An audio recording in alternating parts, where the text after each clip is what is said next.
Oggi, cari ragazzi, andiamo a svelare alcuni segreti nell'orto. Ma che cosa sono questi segreti nell'orto? Sono tutti quei trucchetti, quei particolari accorgimenti che il contadino che ha una certa esperienza conserva gelosamente. Dio ci guardi dal dirlo agli altri, perché chiaramente applicandoli al suo orto fa davvero la differenza con l'orto del vicino. Insomma, se volete anche voi degli ortaggi belli, grandi, freschi, profumati e polposi, dovete per forza seguirvi il video.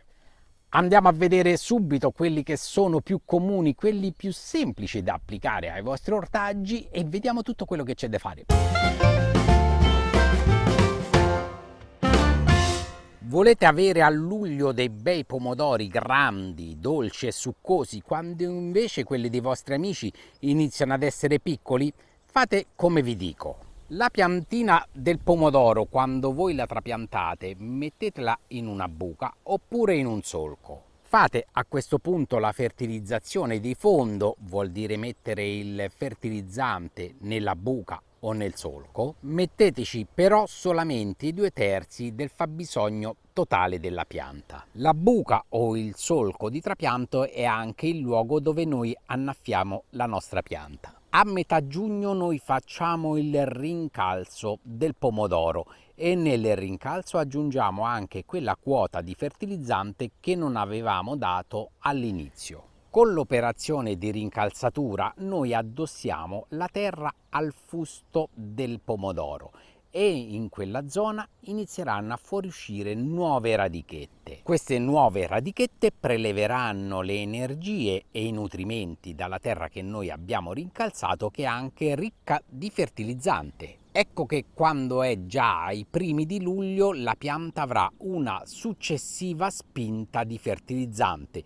La vedremo a questo punto vegetare nuovamente, fare fiori, fare i pomodori, ed i pomodori che erano verdi ma piccolini diventeranno invece grandi, dolci e succosi.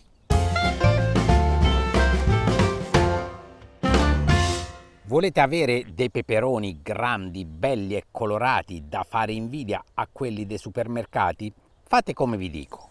Dobbiamo innanzitutto sfemminellare il peperone. Che cosa significa? Togliere tutti i rami nuovi che escono dall'ascella delle foglie che sta sul tronco. Semplicissimo il da farsi.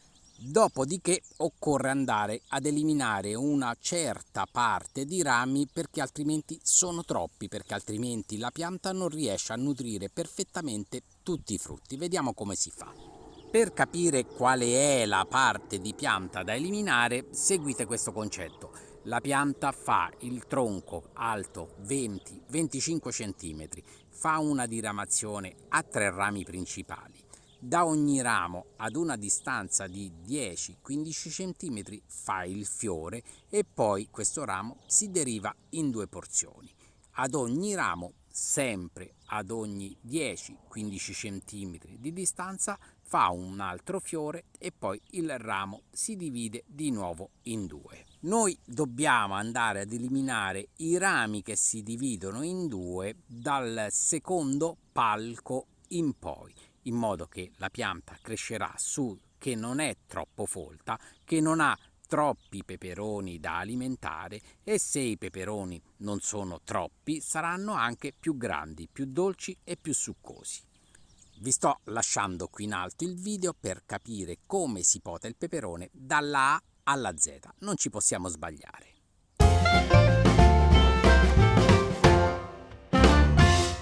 Se desiderate avere delle belle zucchine grandi, di bella pezzatura e la pianta non rimanga subito piccola, seguite questi consigli. Quando la pianta inizia a crescere, anche se lei è piccolina, inizierà subito a fare le prime zucchine. Però generalmente c'è un problema, che ancora non ci saranno fiori maschi sulla vostra pianta e queste zucchine non potranno essere impollinate. Se le zucchine non sono impollinate non cresceranno, anzi appassiranno, diventeranno gialle, comunque hanno prelevato energie dalla pianta per non aver creato poi nulla. Il consiglio allora è quello di andare sempre ad eliminare le prime 2 o 3 zucchine sulla pianta, perché tanto loro non cresceranno e assorbiranno solamente ed inutilmente energie dalla pianta.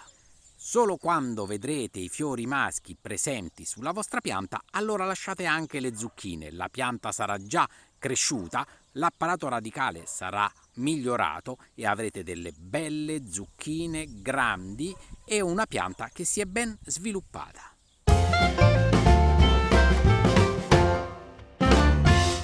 Volete migliorare la consistenza e la grandezza dei vostri ortaggi? Stiamo parlando di peperoni, di pomodori, melanzane, ma anche zucchine, angurie e meloni. Sono piante che ci danno molte soddisfazioni, producono molti ortaggi, ma hanno bisogno anche di una buona quota di potassio nella fertilizzazione. Per aumentare la quota del potassio possiamo distribuire un po' di cenere sui nostri ortaggi. Sì, avete capito bene, la cenere di legna, mi raccomando. È sufficiente davvero poca, 50, 60, 80, massimo 100 grammi ogni metro quadrato di terreno, e vedrete che i vostri ortaggi saranno molto più belli, più lucidi e più grandi.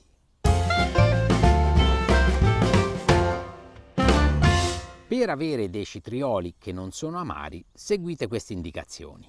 Sistemate vicino alle radici delle foglie della paglia dove noi possiamo annaffiare la pianta, e il sole cocente d'estate non fa evaporare velocemente l'acqua di innaffiamento e ne scalda il terreno. Se poi la nostra pianta è in pieno sole cocente, possiamo utilizzare un telo ombreggiante da riporre sopra la pianta, in modo che i raggi del sole cocente di luglio non ci vadano a colpire troppo la pianta. Se le foglie del cetriolo appassiscono, potete star certi che i cetrioli verranno amari. Un ultimo consiglio: quando voi andate a raccogliere i cetrioli, cercate di non pistare mai con i piedi le guide. Se voi colpite queste parti delicate della pianta, i cetrioli purtroppo diventeranno amari.